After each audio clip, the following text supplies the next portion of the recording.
When I say freedom, what's your first thought? We cannot buy our security, our freedom from the threat of the bomb, by committing an immorality so great. Some think of the United States. They think of a lot of land and standing atop a mountain. They think of internal peace and a family. We're willing to make a deal with your slave masters. But me, I look right at China.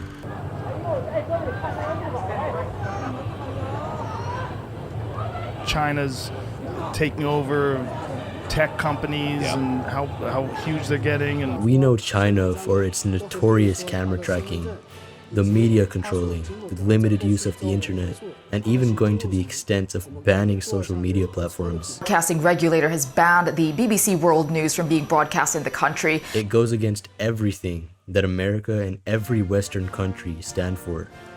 The ability to do anything and everything at any given time.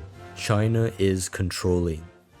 They are the complete opposite of freedom. But maybe freedom of choice is something that shouldn't be given at all. If we lose freedom here, there's no place to escape to. This is the last stand on Earth.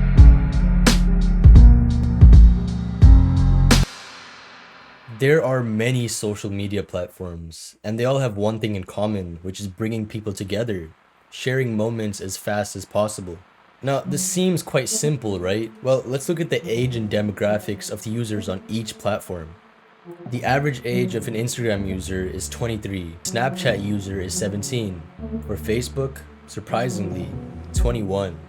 Now, the commonality between all of these demographics is that they're all young. When a platform are dominated by the youth, there'll be ideas thrown around that were produced by those young people. This is why you see some really odd trends pop up on some of the biggest streaming platforms of all time. Now, we're not here to talk about trends and how eating Tide Pods would make you famous. What the blowing up of this content does to the young mind. When a child goes onto the application of TikTok, they're bombarded with people who have millions of followers. What are these people doing? They're doing challenges, they're doing pranks, they're just dancing just to get millions of views. These same people are making a lot of money. The children consuming this believe that this is what you need to do to become successful in this day and age. This has led to a lot of controversy. A girl who is just good at dancing could get onto Hollywood and make her own show in less than 2 years. Before, you had to go through multiple acting courses, pass a test just to get onto a movie. But this kind of sounds confusing. What does this have to do with China? Well, it all comes down to war, the TikTok algorithm, and Jellybeans.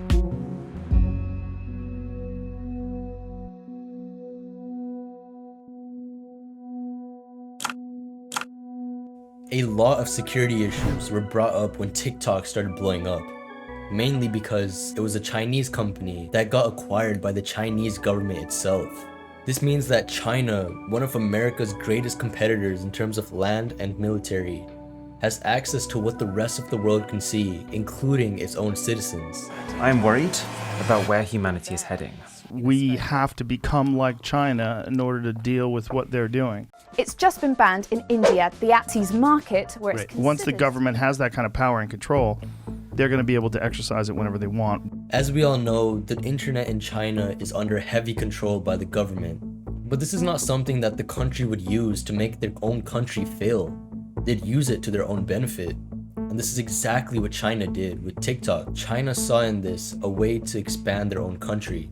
They started promoting engineering marvels. They started promoting things in the STEM field, things that require creativity.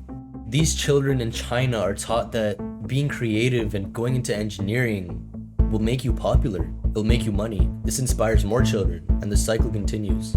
These claims are outrageous. Am I saying that China is doing this right? Maybe. China is using this to a huge advantage. And this is war. Not a literal war with nukes and guns and fighting each other. No, this is a war on ethics. This is a war on morals. This is subversion. I was watching a video on the same idea, and it had struck me that a lot of the stuff hasn't been shown to the public. Subversion is an attempt to overthrow a country from the inside out. A former KGB agent by the name of Yuri had warned the world about this over 35 years ago. What it basically means is to change the perception of reality of every American to such an extent that despite of the abundance of information, no one is able to come to sensible conclusions in the interests of defending themselves, their families, their community, and their country. And all of the people in the comments of that video had come to the same conclusion. This is truly going to happen. The signs were always there, but no one listened. In a nutshell, China promotes illiterate content in other countries, but in their own they promote things that would help their country grow. As a result, the rest of the world will be falling down while China rises. The values of other people are going to be targeted with this exact method, and the next war is not going to be physical, it's going to be psychological. Because when you're not being physically controlled, will you ever know if you are being controlled? Understand what's going on around you. You are in a state of war, and you have precious little time to save yourself. Subversion isn't something that is hidden. This shouldn't give you Cold War vibes. Subversion was always there. China was doing this from the start. Now, this is a great idea to win a war. But the thing is, we have the smartest people in the world making dopamine slots that fit in our pockets. And we are calling it iPhone. And they're doing it very, very well. Now you'd think that in China, TikTok wouldn't be as popular as it is here. And you're right, it's not. Because the algorithm is controlled. We look for the perfect video on a platform that promotes mediocre content on purpose. So what exactly does this mean? Am I saying that you should move to China to give up your freedom and live in a country that's going to blow up? Well, not exactly, but it begs the question. Is freedom actually good for us? Freedom is more powerful than fear. Vsauce, a popular science-based YouTuber, had done this exact experiment. He had taken two groups of people. The first group had choice between 50 jelly beans of multiple different flavors, but they could only choose one of those jelly beans. But then the second group, they had a choice between 2 jelly beans. It turns out that those who only had 2 choices of jelly beans were much more happier with their choice. Yeah, I'm happy with it. I'm happy with my choice. Than those who had 50 choices of jelly beans. Well, I'm kind of regretting not trying a fruit one. Marshmallow? Actually, I wanted to try pineapple, but then I thought marshmallow, I don't want to miss out on marshmallow or peach or blueberry even. Why is it that when a group has less choice, they feel happier? Isn't it weird that the thing that we fight for the most, which is freedom in all levels, is the thing that is hurting us the most? The ones who were offered more got out with less. It's clear that way too much freedom of choice makes people go against their best interests. At one point, they would say that they liked strawberry, but then they look at the next choice and said, oh, I should have got pineapple. Now the opposite of this phenomenon was met when we saw Steve Jobs.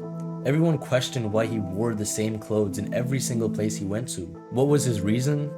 I don't want to have decision fatigue. A study posted in March of 2018 had shown that decision fatigue was real, but it was never introduced into the healthcare system. People who made a greater quantity of decisions in the morning were seen to have lower test scores in the evening. These same people had worse financial decisions in the day. If your morning is filled with a lot of decisions and no routine, you'll find yourself being unable to make good decisions later in the day. Now the point here is not to give all of your freedom to someone else, to let a government control you. Freedom is crucial to a country's success and your success. This isn't all about freedom, it's about saving a country. It's about saving a nation. The United States is on a path of turmoil from psychological war. No one is noticing. No one sees the effects of it, but now you see it. You see what is happening behind the scenes. You see how everything is being controlled by this new world order. Every decision that we make is another one that we steal from, later in the day or later in our lives. What will your next decision be? The time bomb is ticking. That every second, the disaster is coming closer and closer. The danger is real.